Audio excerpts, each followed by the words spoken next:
لما تاخد اخوها الصغير من البيت واخوها الصغير يترمي في مكان مقطوع زي ده ويبقى بيعبي الدموع عايز تفكك؟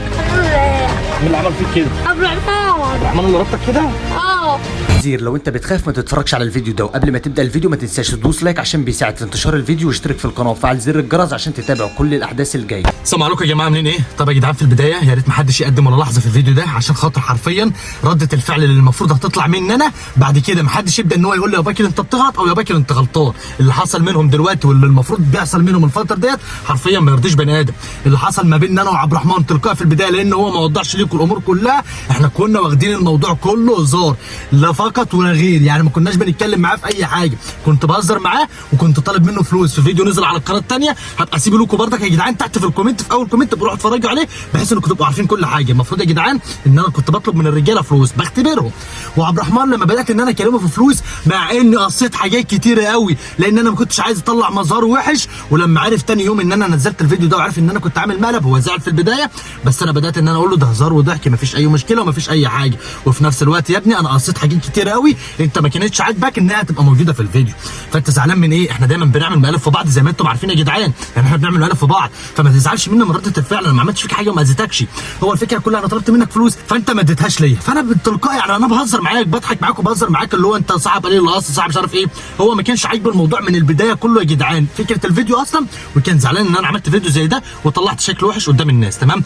بس الفكره كلها انا ما كانش قصدي اي حاجه من الموضوع، انا كل اللي كان قصدي فيه ان انا اختبرهم بس واشوف انا لو طلبت منهم فلوس ايه اللي المفروض هيحصل. طبعا محمد اسامه كان هيديني فلوس، احمد مصبح كان هيديني فلوس، المهم ده اللي حصل تلقائي بحيث ان هو ما يطلعش يقول لك ده باكر غلطان او باكر وحش. انا مش وعدك بالجواز يا عبد الرحمن وخليت بيك، انا ما وعدتكش بالجواز يا حبيب قلبي وخليت بيك. الفكره كلها ان حصل ما بيننا وما بين بعض تاتش، انت ما عجبكش الموضوع، انا رحت يا عم افسد دماغي شويه.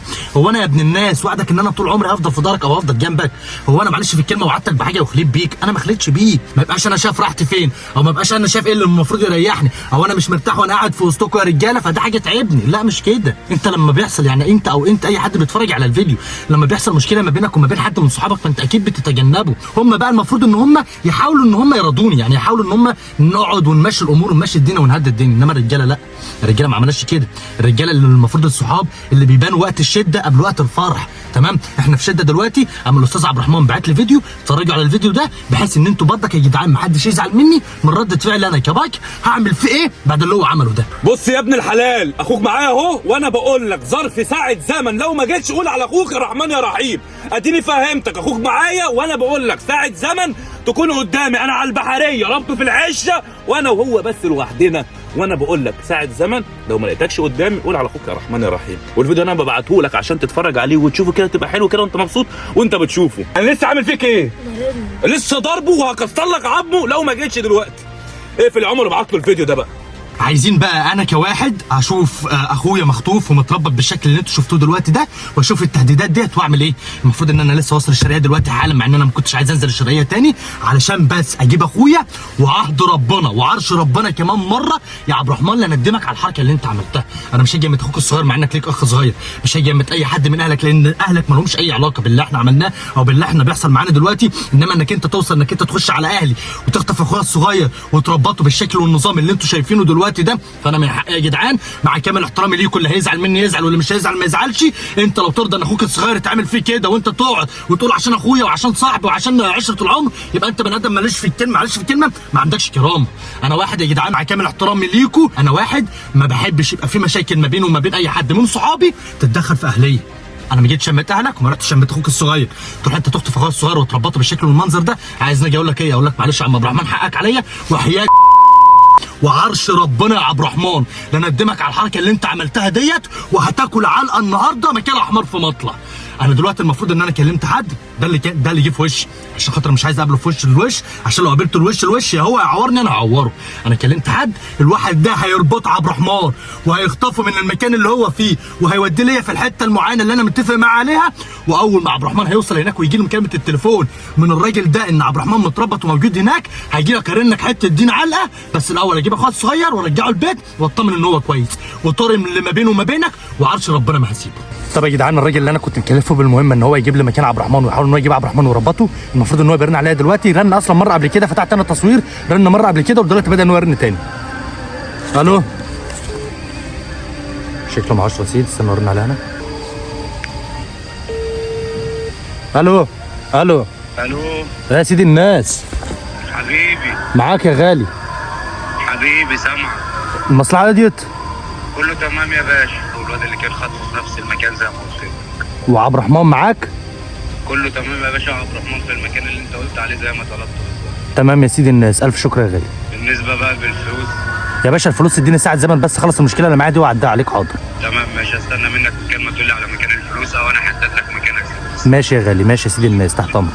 ماشي يا كبير، مع السلامه.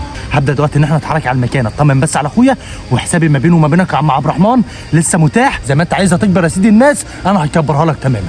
طب يا جدعان استنى استنى، مين اللي عمل فيك كده؟ عبد الرحمن. عبد الرحمن اللي ربطك كده؟ معلش معلش. وانت جيت معايا ليه يا محمد؟ محمد ما بيقول هنعمل فيها فجر في مقلب. بقول لك هنعمل فباكر المقلب. شايفين يا جدعان؟ انا كان من حقي بقى، واللي يزعل يزعل واللي يطق يطق، واللي هيشوف انا غلطان يشرب من البحر. طز معايا، انا مش فارق معايا اي حاجه. على طز في الفيديوهات، على طز في اليوتيوب، مش هيعجبوا المنظر والشكل اللي هو شايفه دلوقتي، وقولوا ان انت غلطان. اي حد يجي لك البيت من اي حد بيصور معانا، اذا كان محمد اسامه، محمد يحيى، احمد مصبح، عبد الرحمن، التخيل الازرق من اللي بيصوروا معايا، يجي لك البيت تاني وقال لك تعالى معايا، ما تروحش مع حد فيهم. تمام؟ وانت حقك دهوت انا هجيبه لك. يلا شايفين؟ ما يبقى وقت بص المنظر حوالينا عامل ازاي؟ شايفين يا جدعان المنظر عامل ازاي؟ يعني لو واحد شمام او واحد بودراجي او واحد ابن 60 كلب ماشي في الشارع يبقى مؤذي ولا حاجه، يشوف عيل صغير مربوط بالمنظر ده هيعمل فيه ايه؟ طب احنا دلوقتي يا جدعان بالمنظر اللي انتوا لسه شايفينه دلوقتي ده، هل ينفع او يصح ان انا اقول عليه ده صاحبي والمفروض ان احنا نبقى باقيين انا وهو على العيش والملح مع بعضينا؟ لا، هو دلوقتي المفروض ان هو مربوط واتخطف من قلب المكان هنا. في حد كبير جه هنا خد عبد الرحمن؟ هو ده اللي انا مأجره اصلا علشان يخطف عبد الرحمن، وهو دلوقتي زي ما كان عامل في اخويا هتلاقيه متربط زي الكلب هناك برضه، وهروح اطلع غلي كله فيه، وحق الواد الصغير ده انا مش هسيبه. يلا روح على البيت، وزي ما اتفقنا اي حد يجي يمت او اي حد من التيم يجي يقول لك تعالى معايا تاني ما تسمعش كلام حد، عشان في بينه وبينهم مشاكل وهم مش عارفين يعملوا حاجه، ولو هو عارف يعمل معايا حاجه فبيضطر ان هو يخطف العيل الصغير.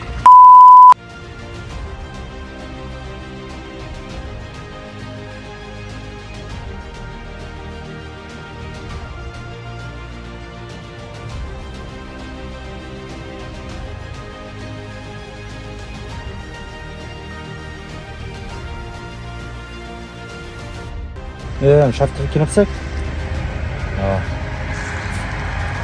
كنت عارف ان انت اللي ورا اللعبه الوسخه دي. كنت عارف ان انا اللي وراه؟ طب على الاقل انا بعمل لعبه وسخه علشان الوسخ اللي انت عملته قبل مني. عملت ما انت وسخ كنت قبل عامل كده في اخويا الصغير من شويه. كنت صغير عملت فيه كده؟ طب استقبل بقى. استقبل ايه؟ اللي هيحصل الفتره الجايه. انت هتعرف تعمل حاجه الفتره الجايه؟ كنت عملتها صح؟ كنت عملتها؟ حلو ده يعني. طيب انا عايز افهم بس دلوقتي حاجه صغيره منك والناس برضك تفهمها منك. انت ايه اللي مضايقك يا عم مش مضايقني حاجه، فكني بس كده اقول ان انا اخد حالي وامشي؟ يا عم فكني. مش فكك. طب فكني. هو انت فاكر اللي انت عملته في اخويا دلوقتي هيعدي؟ عملت في اخوك. عملت في اخويا؟ يعني انت بعت لي فيديو بتقول لي هموته مش هموته كده، ما عملتش حاجه؟ عشان اجيبك وجبتك اهو. عشان تجيبني وجبتني؟ طب اديك جبتني اهوت وجبتك وعلمت عليك ورقتك زي الكلب اهو. ما كنتش متوقعها الصراحه. ما كنتش متوقعها؟ ما هو انت بقى هتقابل اللي جاي كله مش هتتوقعه، عمرك تتوقعه. لا انا نصيحه مني فكني واهرب. طيب هو انا مش عندي استعداد اخد اخوك الصغير اعمل فيه اللي انت عملت فيه. عملت ايه في اخوك انا بقى؟ عملت في اخويا؟ يعني بعت لي فيديو انت ماسك اخويا بتقول لي هموتهم لو مش هموتهم عشان اجيبك وجبتك. عشان تجيبني وجبتني؟ ايوه فكني بقى. يعني اخويا اللي عيط؟ اخوك عيط؟ والله بيجي. ما هو الضرب اللي انت ضربته فيه ولا لمسته ولا لمسته. طب هو عيط ليه؟ ما اعرفش. تضحك عليه تقول له هعمل مقلب في باكر ليه؟ عيل صغير زي ده تستغله ليه انك انت تضحك عليه؟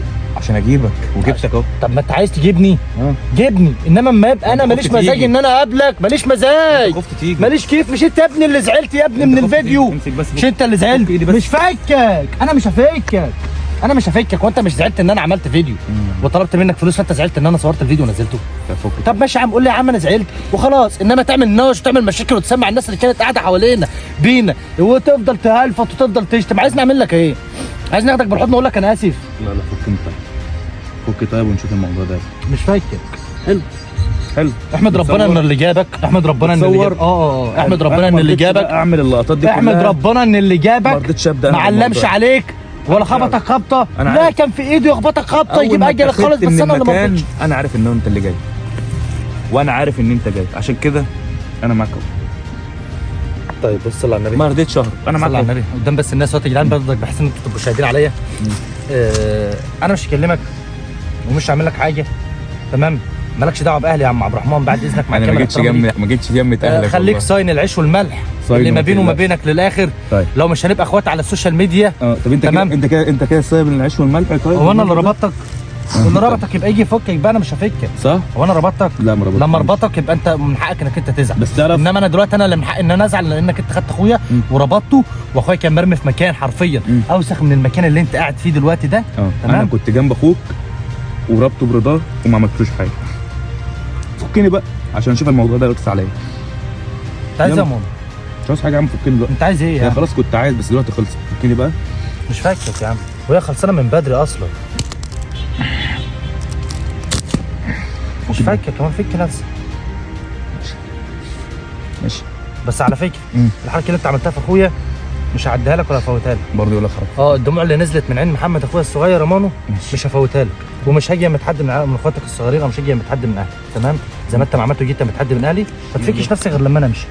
ما تفكش نفسك غير لما انا امشي. خايف ولا ايه؟ لا من غير خوف، ما تفكش نفسك غير لما انا امشي.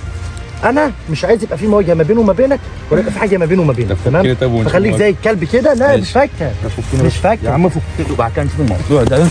مش فاكك. هتريح ولا اديك بنيه اموتك خالص؟ طب فك. تريح، ها؟ تريح لما تاخد اخويا الصغير من البيت، واخويا الصغير يترمي في مكان مقطوع زي ده، ويبقى بيعبي الدموع. عايز تفكك؟